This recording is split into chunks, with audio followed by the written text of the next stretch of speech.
뇌파는 CT나 MRI가 알려줄 수 없는 뇌의 기능적인 문제나 시간적인 변수가 관여하는 신경계 또는 정신과 문제에 대한 정보를 줄 수 있습니다.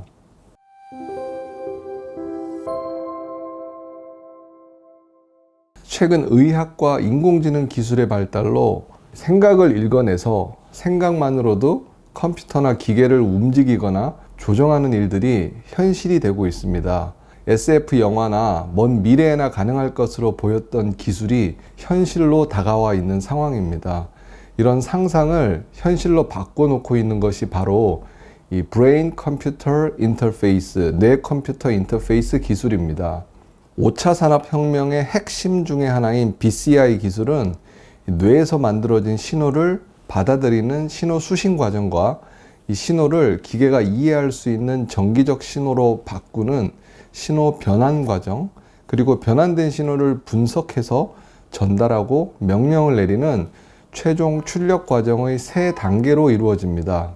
이런 기술은 사지에 마비가 있는 사람도 뇌에서 팔이나 다리를 움직이려는 생각을 하게 되면 이 생각이라는 신호가 휠체어나 로봇 팔 또는 로봇 다리와 같은 외부 기계를 조작할 수 있도록 해서 실제 생각이 행동으로 옮겨지는 기적 같은 일들이 일어날 수 있게 만드는 것입니다. 이 BCI 기술에 대해서 말씀드리는 이유는 오늘 말씀드리려고 하는 뇌파가 과거에는 특정 신경계 질환의 진단에만 사용이 되었지만 요즘은 그 사용 범위가 확대되면서 이처럼 믿기지 않는 일들까지도 가능하게 할 수도 있을 정도로 활용도가 늘어났다는 것을 알려드리기 위함입니다. 즉, 뇌파의 활용이 무궁무진한데 이러한 뇌파에 대해서 조금 깊이 있게 그리고 알기 쉽게 설명을 드리겠습니다.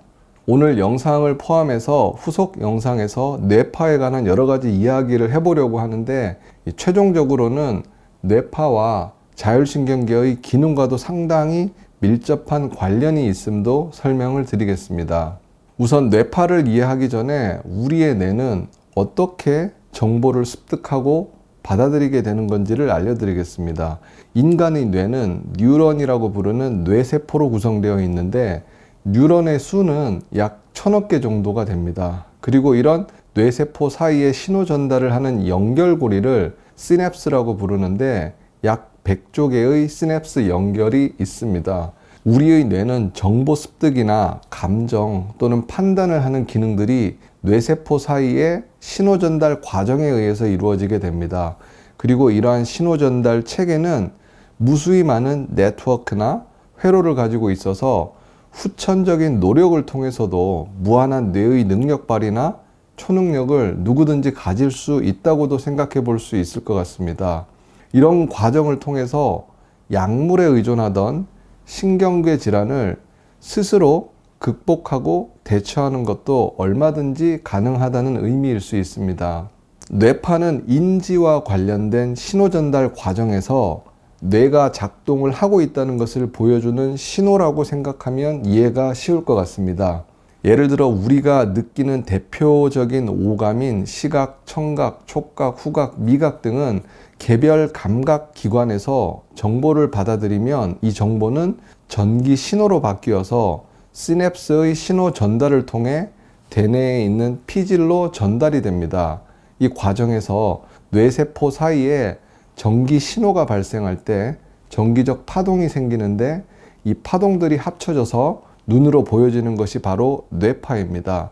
이러한 뇌파를 처음으로 측정한 의사는 독일의 정신과 의사였습니다. 1924년도에 머리에 외상을 입은 환자의 머리에서 인간의 뇌파를 처음으로 측정하였는데 뇌파는 초창기에는 대다수의 신경학적 질환을 진단하는 방법으로 활용이 되었지만 이 CT나 MRI 등이 개발되면서 그 쓰임이 주춤해지게 되었습니다. 그런데 최근 IT 기술의 발달과 함께 뇌파가 활용되는 분야가 대폭 늘어나고 있습니다. 게다가 CT나 MRI 등이 신경계의 구조적인 문제를 확인하는 데는 강점이 있지만 이 기능적인 문제의 진단이나 시간적인 변수가 관여하는 문제의 진단에서 한계가 있기 때문에 이 부분에 대한 보완적인 기능으로서도 뇌파의 쓰임이 증가하고 있습니다.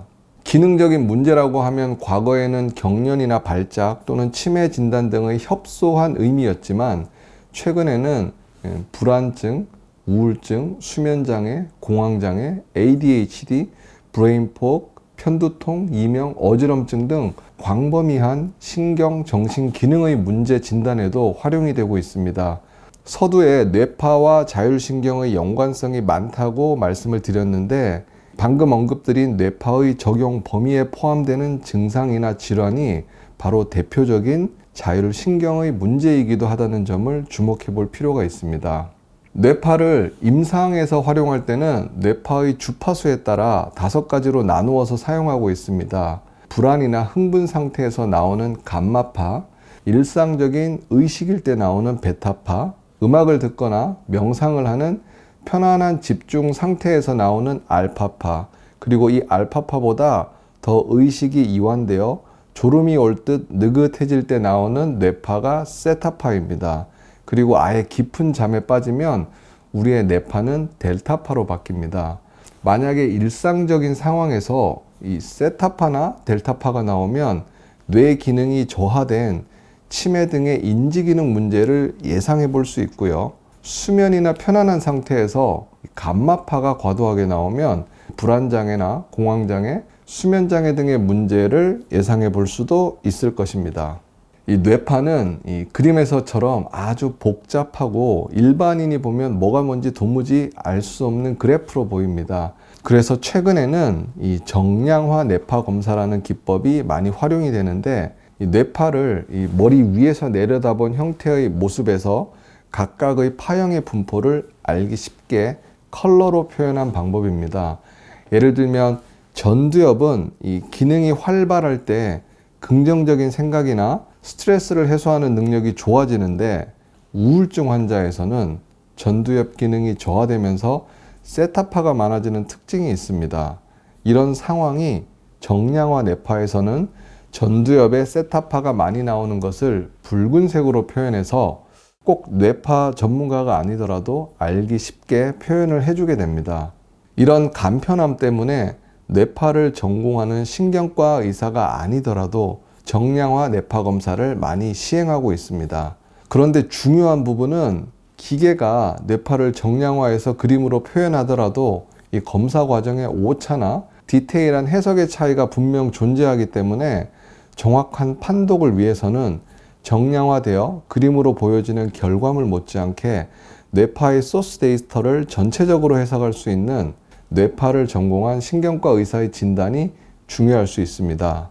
저희 오상신경외과에서도 이런 뇌파 검사의 진단 정확도를 올리고 자율신경 실조증 치료를 위해서 지난달부터 신경과 전문의 김승재 원장님을 초빙을 했습니다. 아마 다음 시간부터 김승재 원장님도 뇌파, 뇌, 자율신경에 관해서 여러분께 좋은 정보를 많이 드리도록 함께 하도록 하겠습니다. 오늘 시간에는 뇌가 보내는 신호인 뇌파에 대해서 간략히 알아봤습니다.